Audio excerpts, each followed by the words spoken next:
dos términos que mueven, que magnifican cualquier simpleza, pero quieren disponer aquel que tiene la capacidad de atar, aquel que tiene la capacidad de impedir, aquel que puede obstruir tu ministerio. Entonces, esos tipos, ellos vienen con el redimán. Vamos a decirle al jefe de Baratón Media Empresa, vamos a decirle que metió todos los tipos de pecado a la iglesia. Bueno, andan buscando destruir el ministerio suyo, es dañar. Entonces, es ahí donde ellos vienen como un medio de atadura, porque están indisponiendo a quien tiene autoridad sobre uno, o por lo menos el conglomerado que está a su alrededor, digamos sus líderes, que son muros de contención que Dios le pone en el ministerio, porque los verdaderos líderes, ellos desbaratan todos los problemas que vienen a nosotros los pastores antes que lleguen a nosotros los buenos líderes. Los buenos líderes no son aquellos que todos los días, pastora, yo vi una cosita allí, yo lo verdad. Esos son aguateros, esos son aguajeros. Los verdaderos líderes resuelven y el pastor ni cuenta se da, porque para eso usted lo tiene, realmente para quitarse presión, quitarse trabajo de arriba. Pero ¿qué pasa? Hay algunos que se meten en celo, se meten en envidia, son envidiosos, entonces están molestos porque lo que te han puesto en la mano está prosperando, está creciendo. Dice, wow, pero no tendré oportunidad, porque con el trabajo que está haciendo esta mujer, entonces no va a fallar, no habrá oportunidad para mí. Ellos hacen eso. Pero ¿qué pasa? En esta escritura hay algo que se llama, por ejemplo, el redifá, que significa vio con dolor.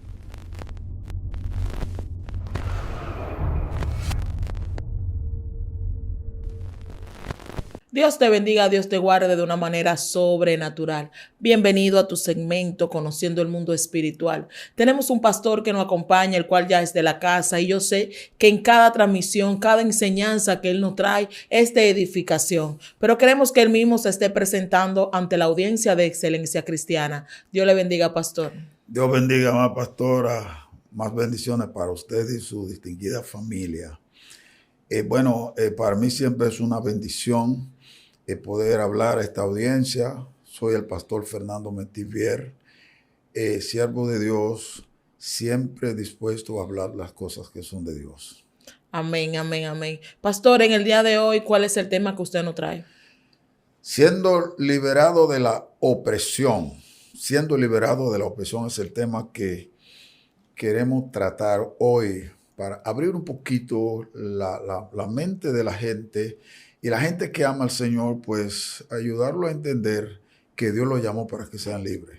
Amén. Pastor, usted sabe que yo siempre he escuchado sobre lo que es opresión, y es un término muy usado, pero quizá muchas personas de las que hoy nos están mirando no saben definir realmente lo que es la opresión. ¿Usted le podía ayudar en ese ámbito?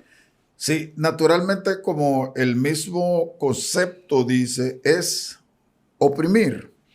Cuando nosotros vemos la Biblia en el libro de Nahum, en el capítulo 1, versículo 13, Dios le dice al pueblo de Israel a través del profeta Nahum, yo voy a romper tu opresión, yo voy a desligar o romper tu coyuntura. O sea, el yugo, la opresión viene de alguien que está cautivo, que está enyugado, que está amarrado, que está atado. Entonces, el profeta viene a decirle que aunque esa situación se ha presentado y que se presenta cada día, porque la propuesta del enemigo está, somos nosotros que no la podemos aceptar, la propuesta, porque siempre el diablo nos va a proponer cosas que parecen buenas, pero que son anzuelo envuelto en pañuelo, en papel de regalo, para atraparnos en sus garras. Entonces, opresión, el nombre lo dice, es oprimir, es un opresor, es alguien que viene con fuerza contra uno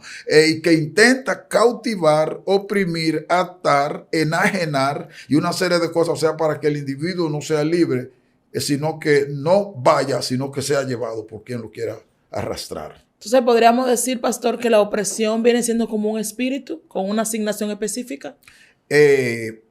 Puede manifestarse de diferente manera.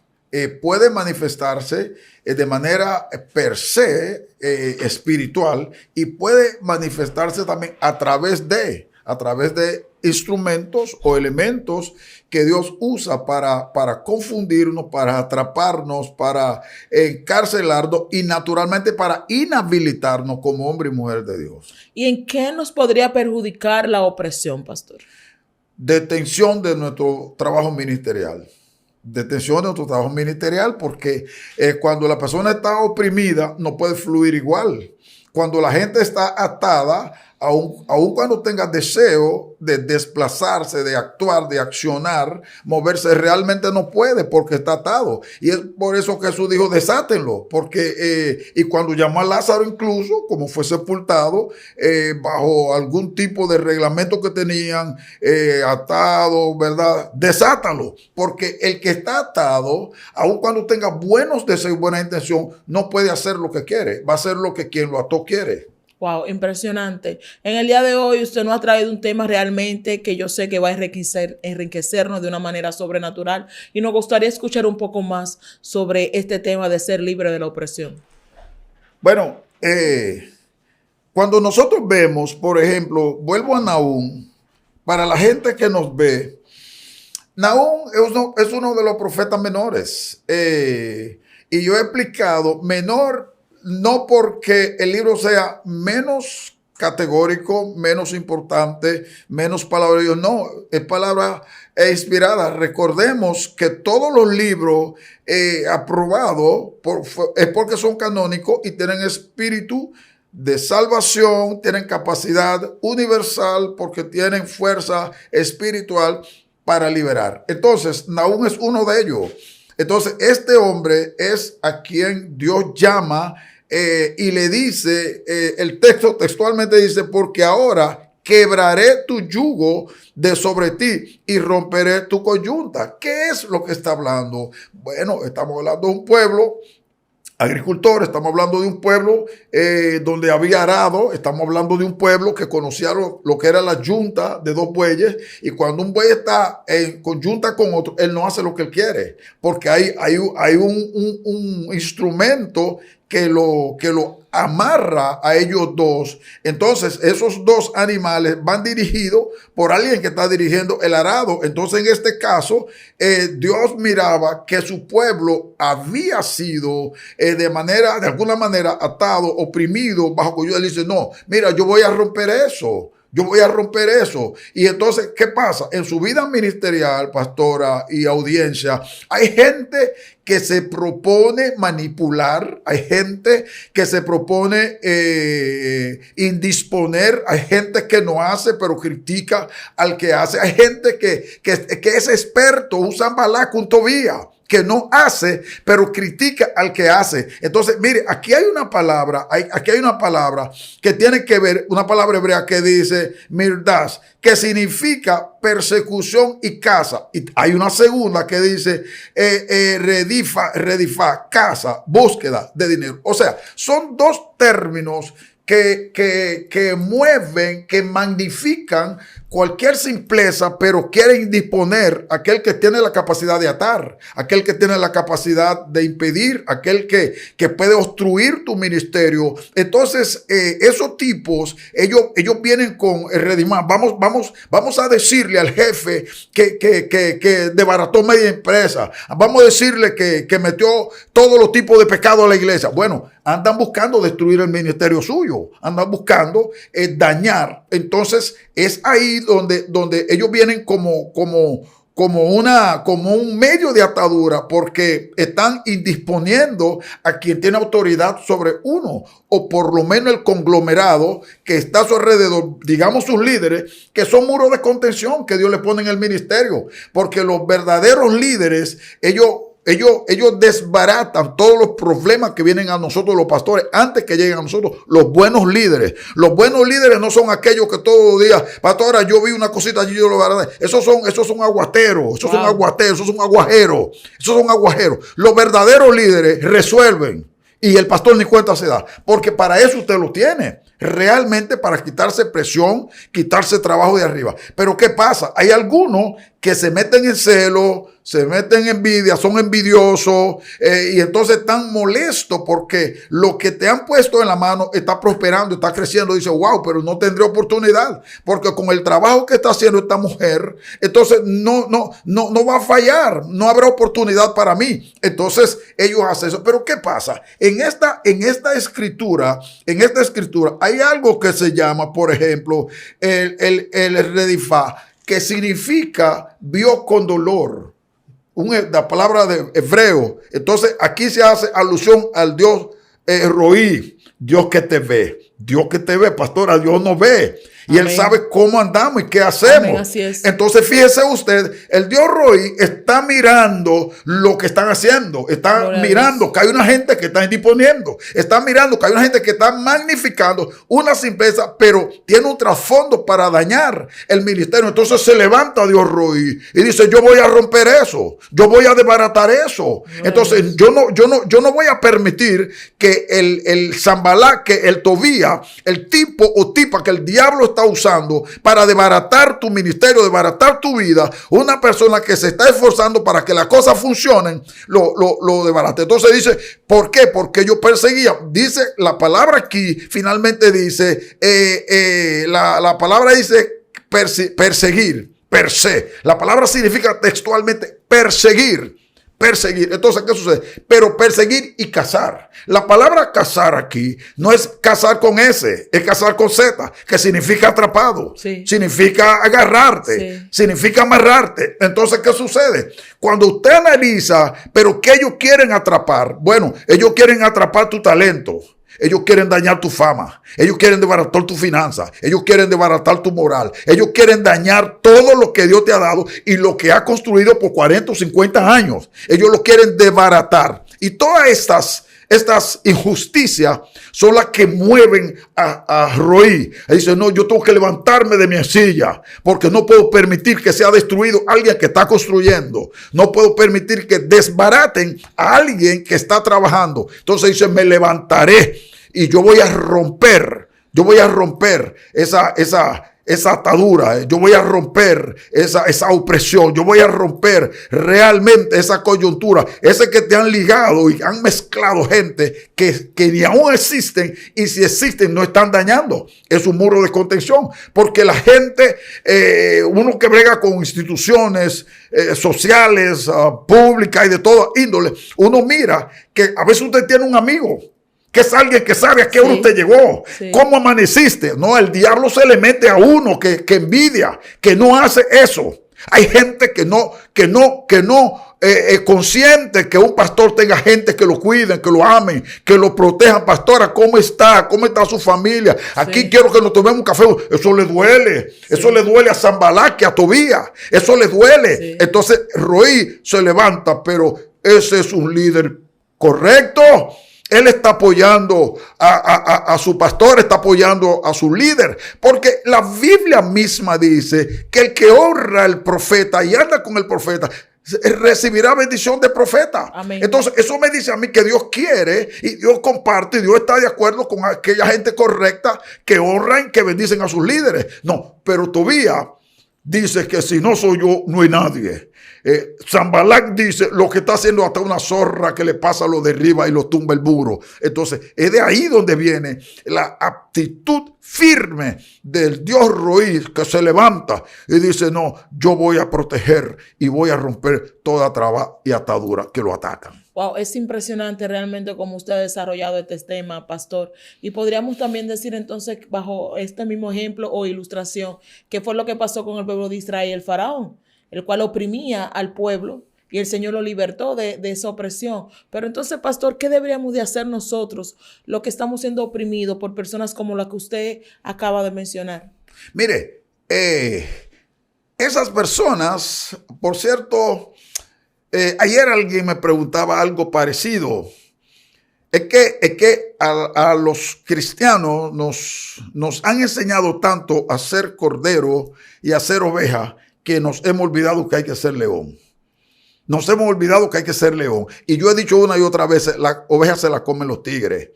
pero los guerreros y los leones son cazadores de lobos. Entonces, nosotros tenemos que aprender que una gente que tiene esa postura, usted lo va a seguir amando, pero tú no puedes andar en mi equipo. Yo te aprecio, pero tú no andas en mi equipo, porque es un lobo vestido de oveja. Y quiero que sepa que es más dañino porque está encubierto. Está encubierto. Entonces, este tipo de gente, ellos conocen la enseñanza, ellos escuchan los consejos, ellos escuchan lo que dicen los líderes, lo que dicen los demás compañeros de la feligresía o del equipo, pero hay un cero enraizado en ellos que no le permite a ellos hacer la voluntad de Dios porque no han buscado lo que es la liberación. Es probable que son personas que nunca se quedaron para aprender, como los que cayeron junto al camino, que el diablo les sacó la palabra del corazón.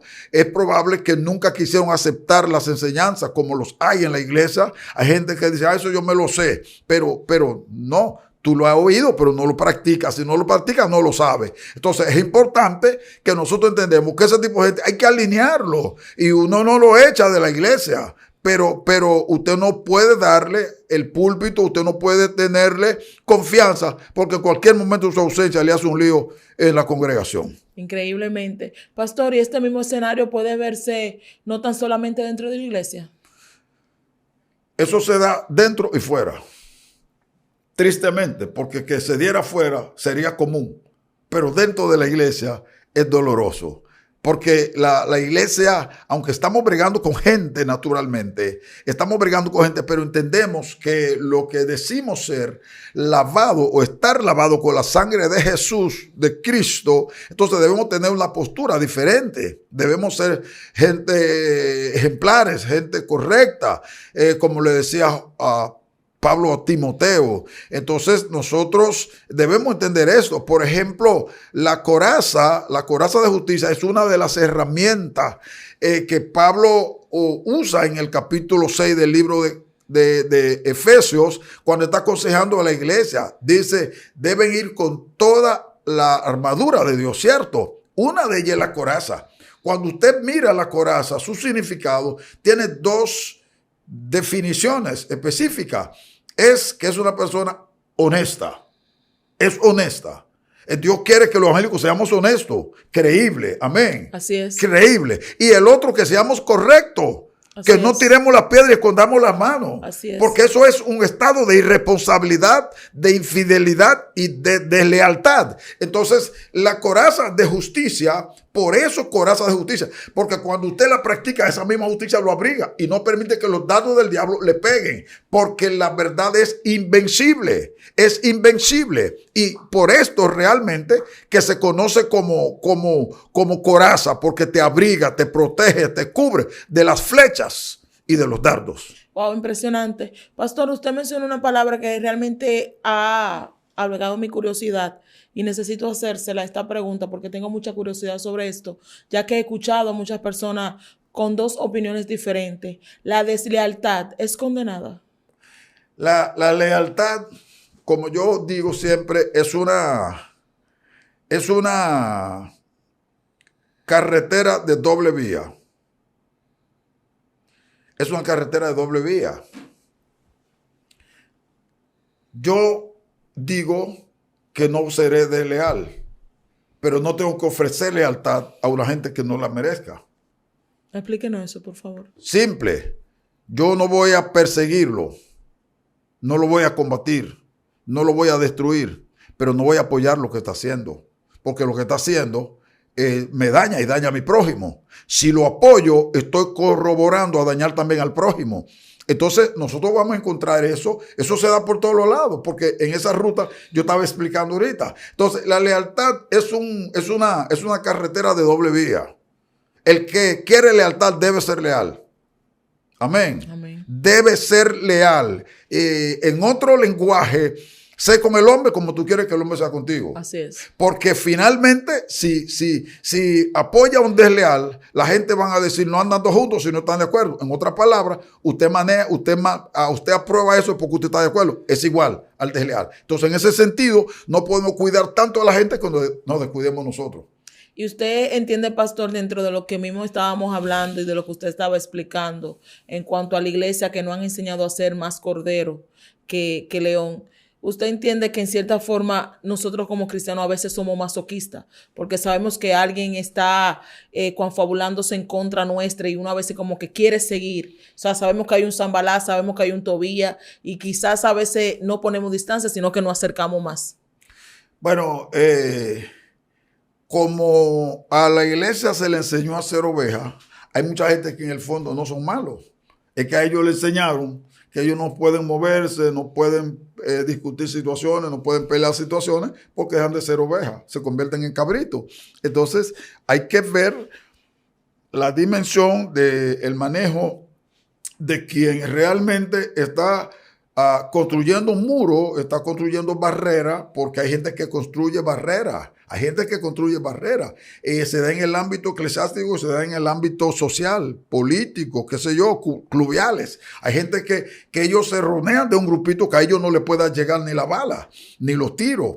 ¿Sabe? Si ese grupito no es injusto, no es traidor, no es destructor, bueno, pues bienvenido sea, se convertiría en muro de contención. Ahora, lo peligroso es cuando ese grupito está cubriendo los mal de la autoridad máxima de esa organización y entonces nosotros apoyamos esa aptitud, esa condición y nos mantenemos ahí. Porque yo puedo irme de donde estoy, yo lo que no tengo que dañar, porque yo no tengo que estar en un lugar donde las cosas no funcionan.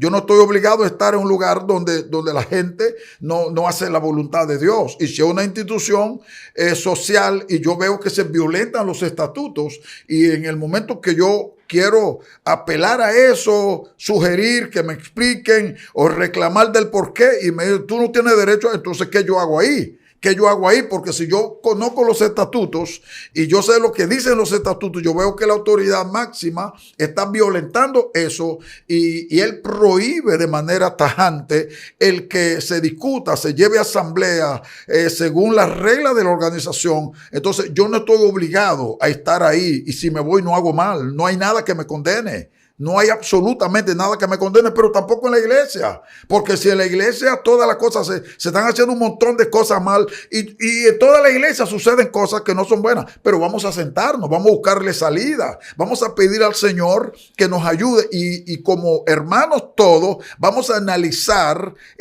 lo que no funciona para que superemos esto y entonces todos creceremos, todos nos sanaremos, nos amaremos más, no habrá roces, no habrá dificultades y todo va a funcionar. Entonces, pero en el mismo sentido de que muchas veces a nosotros nos enseñaron, no, tú no puedes tocar el ungido de Dios. Y no te estoy diciendo que toque el ungido, pero el ungido, el nombre lo dice, es ungido. El ungido no es un diablo humano. El ungido no hace lo que le da la gana. El ungido, el libro, Pablo le dice al muchacho, a Timoteo, traza bien la palabra, traza bien, corte recto. Ortotomeo, corte recto.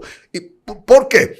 Porque ese corte que tú estás haciendo tiene dueño. El dueño es un experto y un perito. Y él va, cuando él llega a la parcela, a la finca, él va a ver el corte. Y si el corte no es correcto, él no lo va a aprobar. Perdiste tu tiempo, perdiste dinero, perdiste energía porque no trabajaste correcto. Entonces, y los colegas que me están escuchando, yo no te estoy tirando piedras, yo soy un pastor igual que tú, pero tenemos que aprender a escuchar el pueblo. Tenemos que aprender que no somos faraones. Tenemos que entender que la iglesia no es nuestra, la iglesia es de Jesucristo. Amén. Y nosotros tenemos que caminar en el orden Amén. Apropiado. Y yo como humano, yo puedo fallar, pastora, pero así cuando un líder de la iglesia viene y se sienta conmigo, mi pastor, yo quiero hablar con usted. Oye, está bien, hijo. Vamos a buscar el momento, el lugar. Vamos a buscar el lugar para que hablemos. Ok, entonces yo debo escucharlo. Si yo me equivoqué, lo que dije o hice es incorrecto, yo no puedo caerle a golpe a ese líder. Yo debo ser justo. Yo debo practicar la coraza de justicia. que habla la palabra. Entonces, ese líder, ese miembro de la iglesia, que en un momento fue una ayuda para mí, que me protegió, y entonces, ¿por qué ahora yo no lo puedo escuchar? Si yo logro solidificar todos los líderes de la iglesia, yo tengo menos trabajo, tengo menos problemas. Yo me puedo ir de viaje y cuando vengo, las noticias que yo voy a recibir son buenas. La iglesia prosperó, creció, avanzó, se mantuvo estable, porque aprendí a trabajar en consenso, en inclusión y no exclusión. Inclusión y no exclusión. Entonces es importante que nosotros podamos entender que debemos sentarnos. Ojo con esto, líderes. Cuando nosotros no aprendemos a mantener la iglesia unida, porque hay gente que le gusta que les cuenten. Ese espíritu de chisme del diablo hay que sacarlo de la iglesia. Eso hay que sacarlo de la iglesia. Que te cuenten qué. No tiene visión, no tiene discernimiento para que el Espíritu Santo te dirija. Y tú puedes entender cuando es un chisme. Hay gente que desde que entra por la puerta, por el piquito tú lo ves. Tú te das cuenta que es un pico chato, que lo que viene a traer situación y tú no te das cuenta que te va a dañar a ti. Porque cuando la iglesia se desploma, cuando la iglesia se alborota, lo que más sufrimos somos los pastores. Sí, porque somos los que tenemos la obligación otra vez de comenzar a buscar esos miembros. Mira, hijo, no, hubo una confusión. No, vamos a evitar la confusión y trabajaríamos menos. Pastor, usted tocó un punto muy importante y está dentro del mismo tema que estamos tratando en el día de hoy, libre de la opresión. Y es que se nos ha vendido, por así decirlo, que no se debe de tocar un ungido de Dios. O sea, se nos ha vendido en el sentido como un ten cuidado, si lo haces vas a tener consecuencias graves, como si fuese de una manera u otra un tipo de manipulación. En un momento yo escuché a un pastor decir lo siguiente, que a él como pastor nadie lo podía sentar. Yo escuché en ese momento, y usted como pastor de tanta trayectoria y de tanto tiempo, ¿cuál sería su opinión ante esto?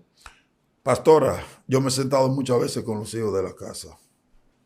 No que yo se lo digo porque ellos me están mirando y ellos me están escuchando y me sigo sentando. Yo tengo un departamento de nuevos creyentes en la iglesia y esos muchachos, gente que están nuevecitos, yo me siento a los cultos de ellos.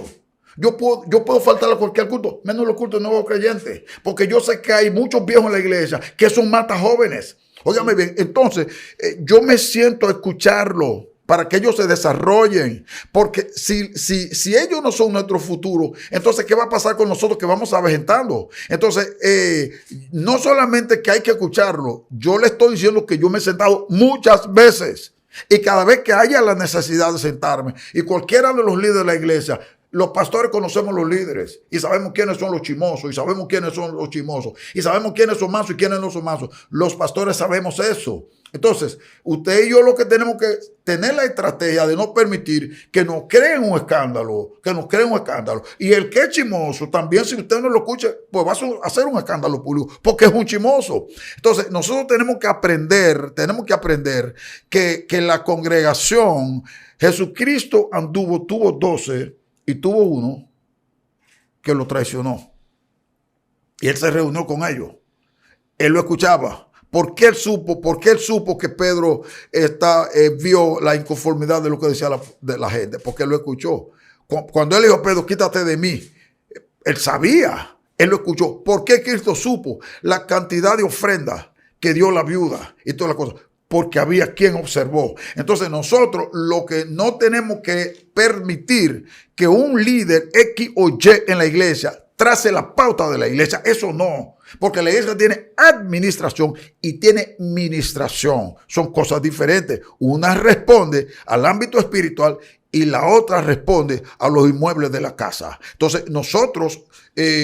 cuando la iglesia, cuando hay dinero en la iglesia, hay que rendirle cuenta a la iglesia, porque los hermanos trabajan con nosotros, ellos van a las Kermés, ellos van aquí, ellos aportan, usted le dice, tráigame 10 libras de arroz o traiga un cardero grande de moro, y ellos lo llevan. Entonces, si esos hermanos, yo le digo, tráeme 10 libras de arroz cocinado, y me lo traen, ¿por qué yo no puedo decirle cuánto se hizo en esa Kermés? ¿Cuál es el pecado? ¿Qué se esconde? Que ellos no lo pueden saber. Entonces, yo creo que sí, pastora, que debemos sentarnos. Nos favorece, nos bendice, pero no solamente estamos cuidándonos con esa acción, estamos enseñando a nuestros líderes a hacer lo mismo. Gloria a Dios. En esta recta final, pastor, ¿cuál sería su consejo ante las personas que están viviendo bajo opresión en este momento?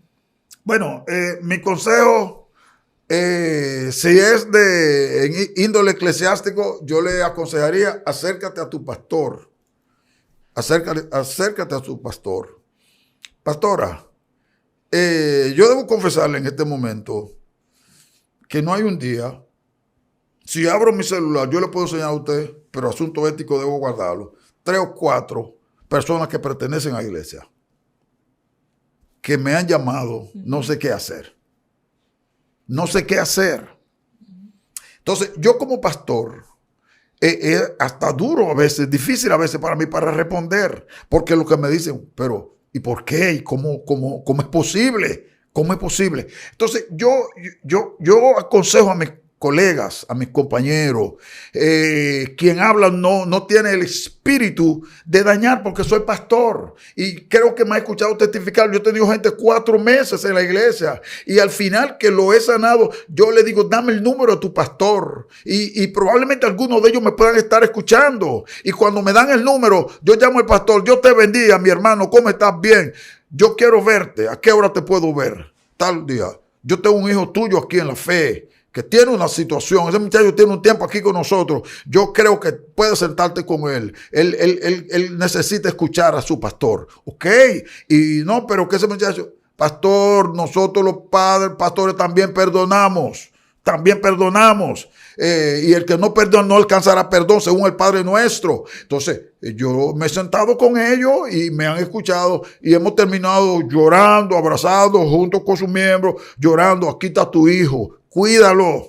Porque si no se fue al mundo y buscó auxilio, es porque él ama a Dios, es porque él ama su salvación. Amén. Él pudo haberse ido al mundo, porque hay mucha atracción allá afuera. No, él buscó, y gracias a Dios que mi hijo, por ejemplo, es músico y tiene muchos muchachos detrás, que los músicos son medio inquietos, medio cacones, brincadores. No, él es tu pastor, no te vayas al mundo. Tú tienes que buscar la manera de volver a tu iglesia. Mi hijo lo sabe, porque él sabe que papi, su pastor, no se queda con miembros ajenos. Yo no conquisto miembros ajenos porque no quiero que lo hagan conmigo. Aunque he corrido la suerte negra, en ese sentido que no solamente que me lo han llamado, lo han indispuesto a que se vaya. Pero yo estoy de pie. Y algunos después de tiempo han vuelto pidiendo cacao, pidiendo auxilio. Entonces, es bueno entender, hay que sentarse. Yo aconsejo, siéntate con tu pastor, llama a tu pastor.